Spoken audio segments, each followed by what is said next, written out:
মাঝে আর মাত্র একটা দিন, তারপরেই বেঙ্গালুরু এফসির বিরুদ্ধে আইএসএল কাপ ফাইনালে নামবে মোহনবাগান। হ্যাঁ, যুবভারতী তৈরি, টিকিটের হাহাকার ইতিমধ্যেই চারিদিকে শোনা যাচ্ছে। 70,000 লোক অলমোস্ট হবে সেদিন, এটা নিশ্চিত। তার মধ্যে বৃহস্পতিবার শহরে পৌঁছে গিয়েছে বেঙ্গালুরু এফসি। আজ তারা একেবারে ক্লোজ ডোর ট্রেনিং করেছে, কিন্তু মোহনবাগান পুরোটা ক্লোজ ডোর ট্রেনিং করেনি।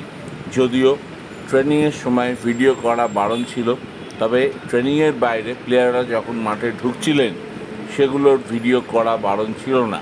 তো সেখানেই দেখা গেল প্লেয়ারদের নিয়ে ভক্তদের উন্মাদনা। দিব্যেন্দু বিশ্বাস থেকে Greg Stewart, McLaren, Petratos, Jamie McLaren প্রত্যেককে একবার ছুঁয়ে দেখার অপেক্ষায় 8 থেকে 80রা হাত বাড়িয়ে দিচ্ছিলেন। এ থেকেই বোঝা যায় মোহনবাগানের ফ্যান ফলোয়িং কতটা। রায়ান উইলিয়ামস, সুনীল ছেত্রী, রাহুল থেকে অ্যালবার্তো নগুয়েরা সমৃদ্ধ বেঙ্গালুরু এফসি। এডগার মেন্ডেস প্লেয়ারটাও দারুণ, তার উপরে নজর রাখতে হবে। সবচেয়ে বড় কথা, মোহনবাগান গতবার ফাইনালে উঠে আইএসএল কাপ হেরে গেছিল, এবার জিতে ডাবল করতে চাইবে মোহনবাগান।